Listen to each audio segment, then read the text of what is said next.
नमस्कार, आप देख रहे हैं टीवी द्वापरा। मैं हूं अर्पित मिश्रा। दिल्ली विधानसभा चुनाव को लेकर राजनीतिक दलों में दंगल जारी है, लेकिन इस चुनाव के साथ ही यूपी की एक विधानसभा सीट पर उपचुनाव हो रहे हैं और वो सीट है अयोध्या की मिल्कीपुर सीट। वैसे उपचुनाव तो एक सीट पर ही हो रहा है, लेकिन महाभारत पूरे यूपी में मची है। इस सीट पर सबकी निगाहें टिकी हुई हैं।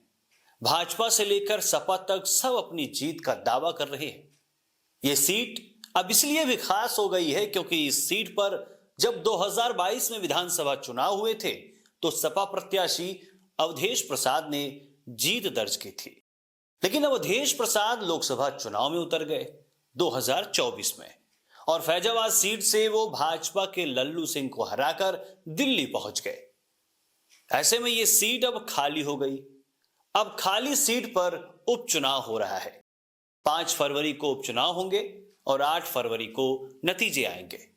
जहां सपा ने अवधेश प्रसाद के ही बेटे अजीत प्रसाद को मैदान में उतार दिया है, तो वहीं भाजपा ने चंद्रभान पासवान को टिकट दिया है। इस बीच बयानबाजी देखें तो सपा पर निशाना साधते हुए उत्तर प्रदेश के उप मुख्यमंत्री केशव प्रसाद मौर्य ने मिल्कीपुर उपचुनाव पर कहा कि समाजवादी पार्टी की साइकिल का पंचर होना तय है। उन्होंने कहा कि हमारे भाजपा प्रत्याशी चंद्रभान पासवान बहुत बड़े अंतर से मिल्कीपुर विधानसभा सीट पर जो उपचुनाव हो रहा है उसे जीतने जा रहे हैं। अयोध्या की जनता तो बहुत पहले से ही इंतजार कर रही थी। अब इंतजार खत्म हो चुका है और वहां 5 फरवरी को कमल खिलेगा। वहीं यूपी के डिप्टी सीएम ब्रजेश पाठक ने भी मिल्कीपुर उपचुनाव को लेकर बड़ा दावा करते हुए कहा कि INDIA गठबंधन की कलई खुल गई है। भाजपा इस बार सर्वाधिक वोटों के साथ जीतने जा रही है। दरअसल मिल्कीपुर में बीजेपी ने पासी बिरादरी के प्रत्याशी को मैदान में उतारा है और इससे मुकाबला दिलचस्प हो गया है। ऐसा इसलिए क्योंकि सपा प्रत्याशी अजीत प्रसाद भी पासी समाज से आते हैं। लोकसभा चुनाव में जहां सपा ने पीडीए का नारा देकर संविधान बदलने का डर दिखाया था, तो वहीं अब पासी समाज के चंद्रभान पासवान सपा को कड़ी टक्कर देते नजर आएंगे। ऐसे में अब यह सीट सामान्य तो नहीं रही, हाई प्रोफाइल सीट बन गई है।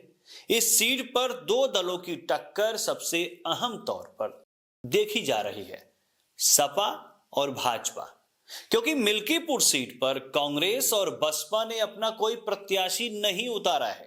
अब आपको अजीत प्रसाद और चंद्रभान पासवान के बारे में थोड़ी जानकारी दे देते हैं। सबसे पहले अजीत प्रसाद की बात कर लेते हैं। वो 9 बार के विधायक और सांसद अवधेश प्रसाद के बेटे हैं। वो साल 2010 से समाजवादी पार्टी में सक्रिय हैं। अजीत प्रसाद सपा की प्रदेश कार्यकारिणी के मेंबर भी रह चुके हैं। अजीत प्रसाद अपने पिता के लिए विधानसभा चुनाव में रैली जनसभा के जरिए समर्थन जुटाते नजर आ चुके हैं। लोकसभा चुनाव में भी अपने पिता अवधेश प्रसाद के लिए उन्होंने प्रचार प्रसार की कमान संभाली थी। लेकिन यह पहली बार होगा जब वो खुद चुनावी मैदान में उतरेंगे। इससे पहले 2017 में भी सपा ने उनको जगदीशपुर से उम्मीदवार बनाया था, लेकिन कांग्रेस से गठबंधन होने की वजह से यह सीट सपा को छोड़नी पड़ी थी। सपा ने अजीत प्रसाद के नाम का ऐलान बीते साल अगस्त में ही कर दिया था, जब यूपी में 10 सीटों पर बाइपोल इलेक्शन की तैयारी चल रही थी। वहीं भाजपा प्रत्याशी चंद्रभान पासवान की बात करें तो भाजपा नेता चंद्रभान पासवान मुख्य रूप से मिल्कीपुर के रहने वाले हैं। वे मिल्कीपुर क्षेत्र के ग्राम परसौली के रहने वाले हैं। इनके पिता का नाम रामलखन है। वो पेशे से अधिवक्ता हैं। उनकी पत्नी कंचन पासवान 2 बार से रुदौली से जिला पंचायत सदस्य हैं। पासवान पिछले 2 वर्षों से मिल्कीपुर विधानसभा सीट पर सक्रिय थे। इस समय चंद्रभान पासवान भाजपा जिला कार्य समिति के सदस्य भी हैं। सपा के अजीत प्रसाद की तरह ही चंद्रभान पासवान युवा नेता हैं और अजीत प्रसाद की तरह ही चंद्रभान भी पासी समाज से हैं। चंद्रभान पासवान के पास राजनीति का अनुभव है क्योंकि वे 2 बार रुदौली से जिला पंचायत सदस्य रहे हैं। मौजूदा समय में उनकी पत्नी भी जिला पंचायत सदस्य हैं। चंद्रभान पासवान का परिवार मुख्य रूप से सूरत में कारोबार करता है। इनका पूरा परिवार साड़ी के व्यापार में सक्रिय है। परिवार के लोग रुदौली में भी साड़ी का कारोबार करते हैं।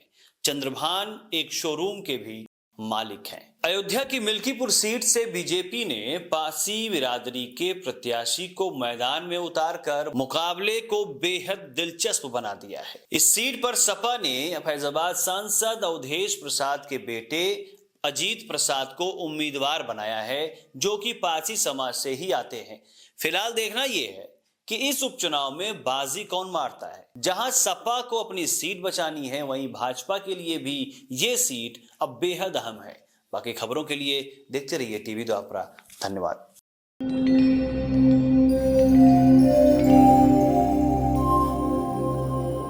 टीवी द्वापरा, संभवामि युगे युगे।